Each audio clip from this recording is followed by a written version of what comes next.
Jen, hello. Hello. Hello. I always ask everyone this, why? Well, I was bullied into it by my boyfriend, is why I'm doing this. Right. He did it a couple of years ago. Right. He used to be involved in the bid, who were one of the sponsors. So he did it from that opening a sponsor perspective.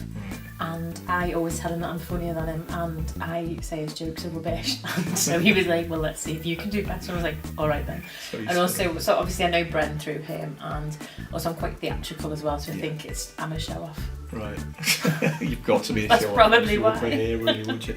So where would you say your creativity lies? Do you sort of like get a lot from your background, or? I think observation, isn't it? I think because of doing drama, you kind of observe people so that you can play characters that aren't like yourself. I think like women are quite observant anyway. I studied English, so I liked about language and how you play with language and euphemisms and different ways you can get punchlines that way. So I suppose it's a mixture of enjoying people watching and enjoying like reading and that. So who would you say influences your writing? Ooh, I don't even know who influences my writing. Subliminally. I think probably I quite like observational comedians and comedians who maybe juxtapose things. So like Sarah Millican, she's very matronly, but then she come out with really mucky stuff because she can get away with it, and it's that kind of what you expect versus what you don't expect, isn't it? And then playing with language and stuff. I think the other thing I like is, you know, you sort of like your Radio 4 comedy shows or your panel shows. So it's and the other thing is like, whose line is it anyway? Yeah. Because that's your sort of your drama stuff, your improv stuff. It's your how can you take this situation and turn it into something else or turn it into something funny. So are you getting out of the course what you thought you would do? Is it lived up to it? I'm really enjoying it. I was worried that either I'd get here and everybody would be really funny and then I'd be like, oh gosh, I'm really on the back foot, or that maybe, you know, the first week everybody was quite nervous, but then what I quite like is the collaborative part of it, so people chipping in ideas for each other. Yeah, I think that's quite effective, and again I think that comes from sort of like the doing a lot of like theatre and stuff. That's quite collaborative. Or what about we play it this way? What about we say it that way? And so it's it's almost really like an ensemble, isn't it? Yeah, Really, and everyone's in the same boat, so it's exactly. That's what's quite nice about it as well, because everyone's in it together. It's that trench mentality, isn't it? Yes. It's like when you've got a really shit job. It's the same.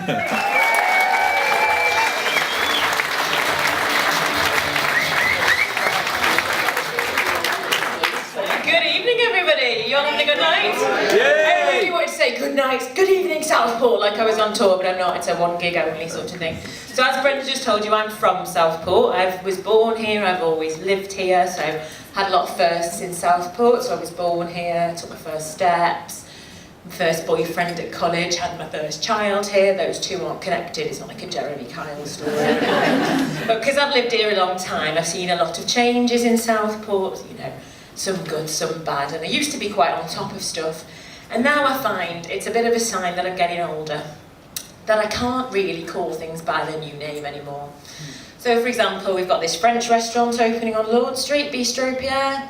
100%, I will always refer to this as, should we go to Bistro Pierre? You know, the old Russell and Bromley. Didn't even shop in Russell and Bromley, too poor.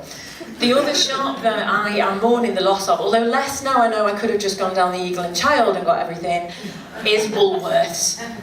Everyone misses Woolworths. Woolworths was amazing. You could get everything there. You could get haberdashery, hardware, pick and mix, best clothes for the kids for Christmas, media. I got my first ever album in Woolworths in Southport. It was Michael Ball's self-titled first album on tape. Now, before I go on with that, I should point out I am theatrical. That still makes me a complete geek, but it just gives you a bit of context, doesn't it, for it? But the other great thing about Woolworths is you used to be able to cut through it, and now, since it's shut, you've got to go all the way around the block of the shop, so it's really inconvenient. And another shop that I miss quite dearly was on Chapel Street, and it is now a butcher's. And it sells all the bits and pieces, but effectively it's a carcass shop, which is just a cheap way of running into it. It used to be called the Body Shop. So I used to love the Body Shop. The Body Shop was great. In my day, when I was a teenager, you couldn't afford like designer perfume and things like that. You made do with your Juniper and your white musk, and everyone had a signature section. It was lovely. And I loved the Body Shop for years and years, until I had a bit of an embarrassing experience there. I'd gone in and I'm pottering about and buying my bits, and I go to the till. And I don't know what I'm doing, but I'm not really paying attention, looking for my purse, something like that. And the woman behind the till goes, "Have you got a lovely body part?" I thought it was a bit odd, but maybe it's, you know, boosting your confidence, a bit of self-love, if that's probably not the right word for it, but maybe they're just trying to positive body image, all of that. So I do a quick scan and I think, well, my arse isn't very good, but my tits are all right. And then I realise she's looking at me like I'm some sort of pervert. So I said, "Sorry, what did you just say?" She said, "Have you got a love your body card?" Turns out well, me and the girls walked out, never to be seen again. But yeah, so it did take me a few minutes to think of a positive body part, which kind of then leads me into the other thing I want to talk to you about. Bit scared of it actually now that they're throwing lawsuits about, but I'm just going to stick safe and call it Fat Club. So I go to Fat Club. I know I'm not a great advert for it. I must point out I did leave, pull the way back on and go back. I'm not so much of a yo-yo dieter as a boomerang dieter. But have you noticed that these Fat Clubs, because I don't want to get sued, they are often in churches, aren't they? So it's a bit like church in that you kind of, you dress differently for church, don't you? So but in church you put more clothes on, but at Fat Club I turn into like the world's shittest stripper. So I sort of sneak in and take my coat off, and I think, well, my necklace is quite big tonight. And then I'm taking my boots off and I'm getting up there and the earrings are coming out and everything. I used to come from my way into the comedy school. This is the first time any of these guys have seen me in winter clothing, almost. I've been blind in summer attire because it's lighter to weigh. And the other thing is, the other reason it's like church is it's like confession. But instead of going into a little box and talking to a priest about everything you've done, as you're walking to get weighed, you just start confessing to the weirdest things, and you're just talking about, "Oh, well, it just jumped on my plate," or "It just jumped in my mouth."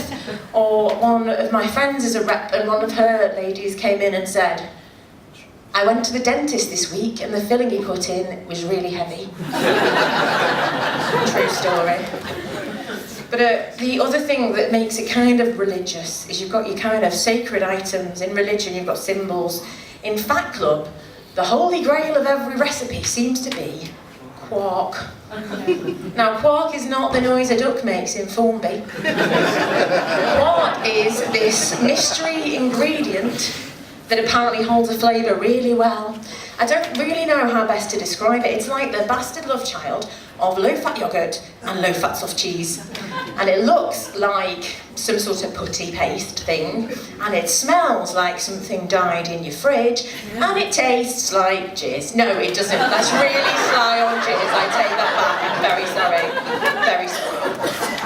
But this is the other way you can spot other Fat Club people. In the supermarket, if you're there and you're buying the quark and somebody else is reaching for the quark, it's like a secret signal. It's like you know.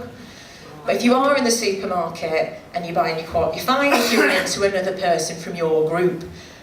If you run into another person from your group and you've got Mars bars or something in your trolley, again, it's like confession. They're for the kids, I've had a hard week, it's that time of the month, it's just excuses, excuses, excuses. But I'm not slagging it off, it can be really lovely, it's a great support for people. And the group I used to go to was a lovely, lovely group, and we all got on really well. And we had this one woman who was lovely, and she had an incentive. So when you go to Fat Club, there's usually an incentive, and if you've not got one, you just leave, put it on, and all the rest of it. But this woman had a cruise she was looking forward to, so she loses the weight, goes on the cruise, has a brilliant time, comes back, and dies. Oh, no, it's quite sad. Oh. Yeah. So it was really awful, but because we were quite a close-knit group, we said, I think we should all go to the funeral. So the family had got in touch with us and we all went, and we got there and we're looking at the order of service, and there's always a nice picture on the back when someone's passed away. They'd used one from before she lost the weight. So if you ever do lose weight, just get a lovely picture done, because you never know what's round the corner. And we're at the service, and it's lovely, and we're hearing these lovely things about, you know, what she did with her life, all these people she's met, all these people that loved her. But it's quite stressful, because I'm thinking, I've got the buffet after this.